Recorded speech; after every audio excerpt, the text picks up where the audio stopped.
Hello everyone. I going live here. My better half, my second half, my additional half is not here today. It's just me going at it alone. Most of America, if not the world, knows that Luke Perry died of a stroke, and it's very interesting. Over the the 90s, we used to watch him on 90210. Hey Jess, and it's you see a lot of people posting about being upset about his death and him being part of our our teenage years, and it brought me to talk about stroke because it's a big deal. And he was only 52 years old. Over 800,000 Americans have a stroke every single year, and stroke is one of the leading causes of disability because it can disable somebody based on how severe the stroke is. Some of the risk factors involved with a stroke are obesity and being overweight, inactivity. And I think that some people, when we talk about it as fitness professionals, we talk about inactivity. People say, well, I walk around the office all day, or I walk to work. Inactivity, you've got to do more than that. You have to do more than just the bare minimum to keep your body healthy. Like I said, Luke Perry was only 52 years old. That's still really, really young. To have a massive stroke and die. So, we have to, at this point, we have to kind of take a step back and think and assess where we are with our lives and what we're doing. And are we doing everything possible to stay as healthy as possible, to have the mental capacity and function, and to not only for us, but for our families and the people around us, and to, like Steph and I talk about living a peak performance life. So, some of the other ones are, heavy or binge drinking all the time, drugs, especially methamphetamines and cocaine. Smoking is a big one. If you're a smoker, the chances of you having a stroke are high. And then some of the medical ones, having high blood pressure, high cholesterol, diabetes, sleep apnea, which can be caused by obesity and being overweight. And then cardiovascular disease and having issues with your heart. Now, going back, a stroke is there's a lot of different types of strokes, but some of the main problems or what happens when somebody has a stroke is there is a lack of oxygen and a lack of nutrients to the brain, and in that area, the brain cells start to die, and that's when the stroke occurs. But it can be caused by a blockage of an artery. It can be caused by a blood clot. It can be caused by a bursting blood vessel. So there's a couple different reasons why, and many of them can be avoided, and the chances of having a stroke can be reduced based on our lifestyle and how we treat our bodies. Now, the way that you can come up and sometimes people don't understand that they're having a stroke, but there's an acronym called FAST, F-A-S-T, and if you think that you're having a stroke, or if you think that somebody around you or close to you is having a stroke, then if you go through the FAST with this person, then you can kind of figure out and assess whether or not that person is having a stroke. The first one is the F is for face. You want the person, or you want to look in the mirror and you want to smile. Now, if your smile is not congruent and one side of your face might be drooping, then it's possible that you could be having a stroke. The next one is A, and A is for your arms. You want to hold your arms out to the sides or up to the front. If you can't keep both arms parallel and one keeps dropping and you are losing that muscle function on one side of the body, it's possible that you're having a stroke. The next one is S, and that's for speech. Slurred speech is one indication. So have a conversation, pay attention to the person, watch their lips and see if they start slurring their words, or come up with a phrase that is a little tricky to say. And if you notice that you're having problems saying it, it's possible that you're having that. And then T is for time. And if you're having, if you have two of those symptoms, or even one, but if you have two of those symptoms, then you need to call 911 immediately and get that person to the emergency room. Now, a couple weeks ago, it's kind of ironic that we're talking about this because I wasn't going to talk about this at all.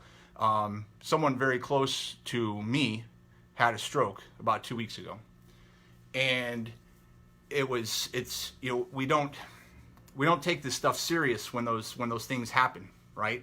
When maybe we have a little drooping in our face, or we slur our words, or we have a little numbness in our body, we don't think of the seriousness involved. We think, oh, it might just be an ache and pain, or we don't want to be a hypochondriac and go to the hospital all the time, or go to the doctor all the time because something is just a little bit funky. But this person almost refused to go to the hospital and wanted to wait it out. And there was slurred speech, and there was numbness on the right side of the body. No face drooping, just numbness on the right side of the body. So there was 2 indicators of the 3. Lucky for me that someone was there to say, you need to go. And sure enough, there was a stroke. So, it's as we get older, life is going to happen. And I know that a lot of my friends that I went to high school with, I'm friends with you guys on Facebook, and Steph and I had done a live a week ago talking about how we're reaching out to people, because as we're getting older, people are passing away, and I miss some of the relationships that I've had with people. But this is one of those things where we all need to be responsible for ourselves. We need to be responsible for our health.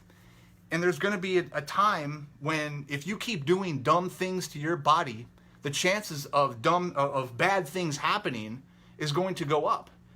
And it really comes down to, the quality of life that we want to have as we get older. Because most of us that I went to school with are in our 40s now. Some of us are in our, in late 40s. And I have friends that are older than that, and I have friends that are younger than that. But, as we're getting older, it is crucial. I mean, it's been crucial since we were in our 20s, but it's crucial now to really get our acts together. And the things that we were doing back in the day, we just can't do anymore. We have to take our health serious for ourselves, our quality of life, and the quality of life for the people around us. So that was just kind of on my mind and my heart, and I thought, you know what, I really want to talk about it and hopefully, share some awareness, because we don't know, and this is not to judge what happened with Luke Perry, okay? But Luke died at a very early age. 52 years old is still super young, and if you looked at him for a long time, he didn't look like he aged at all. He looked like Dylan McKay of 90210 forever. And then we saw him in Riverdale, and he looked like he was getting older. I mean, he's getting older, but we don't know what happened. We don't know what was going on behind the scenes. You never know, looking at somebody, what is going on the inside. Only that person knows. And then there's sometimes with stroke and with heart attacks and anything, or aneurysm, it just, sometimes it's like a computer. You can get a brand new computer and it falls out. The hard drive just crashes. You can't eliminate everything, but you can eliminate a lot of things. So some of the prevention things is really controlling your blood pressure, watching your blood pressure. As one of my tests that I've done for a long, long time is I always check my blood pressure first thing in the morning. That's just something that I've always done. I have one that fits on my wrist. You sit there, plug it in, and do your blood pressure. Exercise. Exercise is crucial, and it doesn't have to be an hour, 2 hours, 3 hours in the gym. If you're specific and you have a purpose, you can knock out a 15 or 20 minute vigorous exercise every single day, working all of your major body parts, and that's it. That's all you need. But you can't, do your, great grandmother's kickboxing class and hope that's going to be good enough. Your body needs to be challenged. It needs to be stimulated. The mind needs to be stimulated. Your body needs to be stimulated. The next thing is manage stress. People say, well, I'm not stressed. I'm not stressed. Everybody's got stress. Everybody's got stress. One of the biggest things and the reasons why we have such a high obesity rate and strokes is because of stress levels. And that stress level keeps going up, and then things are going to start breaking down. So you've got to learn to manage your stress, whether it's meditation, visualization, walking on the beach, taking vacations. It's got to be something that's going to help kind of just chill you out and relax you. And it's healthier on your weight as well because it reduces your cortisol levels. Limit sodium. If you track your food on MyFitnessPal, which Steph and I do, you can see all day long where your sodium level and your sodium intake is. And a lot of American diets have a lot of sodium, especially if you eat out 3, 4, 5 times a week. And you're putting salt on all of your food, or if you're getting prepackaged food, a lot of that food has sodium in it. And you've really got to cut that down for hypertension, high blood pressure. You've got to maintain a healthy weight, and that goes back to being obese and being heavy. It's just not good on your joints. It's not good on your body, and it's definitely not good on your gut. It's not good on your brain. So we've really got to get that under control. Watch how much alcohol you're drinking. If you really want to live a healthy lifestyle, moderation is fine, but it's binge drinking an excessive amount, or just drinking all the time, and that can cause a stroke. So we want to limit that. And one of the big no-nos is you can't smoke. You just can't smoke, because smoking increases that chance of stroke. And as we get older, age is another one. Anybody over 55, and men have strokes more than women do, because women have strokes later in life at a later age than men. You want to eat more fruits and vegetables. You want to stay away from processed foods. You've got to get the exercise in. If you have sleep apnea, treat it. I go on missions and overnights with the State Defense Force. And we'll be in barracks, or we'll even be out in the field, but we'll be in barracks a lot of times. And some of these guys, they freaking snore so loud I have to put earplugs in. And they say, I have sleep apnea, but I'm not bringing my sleep apnea machine here. You really need to get that under control. Not for my quality of sleep while we're out on missions, but while you've got to treat yourself. And there's so many different ways that you can treat sleep apnea these days. And then the other thing is avoid illegal drugs. And the big two are methamphetamines and cocaine, because they restrict blood flow. So you've got to be very careful. So I hope that I didn't want to bring anybody down, but so much talk about Luke Perry. I was driving this morning and I saw a big sign that said, in loving memory. And it's just shocking. We're getting older, and these things are going to be happening. And we're going to be losing people. And I thought this would be a great opportunity to talk about fitness in a completely different way. Stroke, for the most part, is preventable if we take those precautions and we really watch what we're doing with ourselves. But we have to do it ourselves. We have to take responsibility for ourselves. This kind of leads into, I was listening to a doctor speak, and he talks about there's 3 different types of patients that he sees. He talks about it as a traffic light. You've got red light patients, you've got yellow light patients, and you've got green light patients. The red light patients are people that have chronic illness. They're susceptible or have had a stroke. They're people that have high blood pressure, hypertension. They're diabetic. They have ailments, and they are going to just live their life the way they want to live their life. They don't care. They don't want to get better. They are just set in their way. They're just done.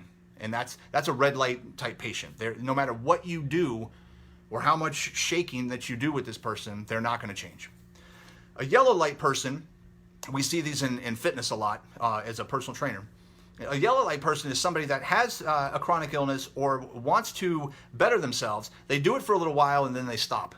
They stop either short of the goal, 3 feet from gold, where they're getting really close to the goal, and then they just back off and they decide they quit, or they see results and then they go back to, and they get to where they want to go, and then they go back to exactly what they were doing that got them there in the first place. And then green light patients are people that know that there's an issue, know that there's a better quality of life, and are ready, willing, and able to do anything that there is in order for their quality of life to change. And green light patients, green light clients are the best, and it's our job to try to help influence yellow light patients and clients. But then red light clients, those are the ones that it doesn't matter.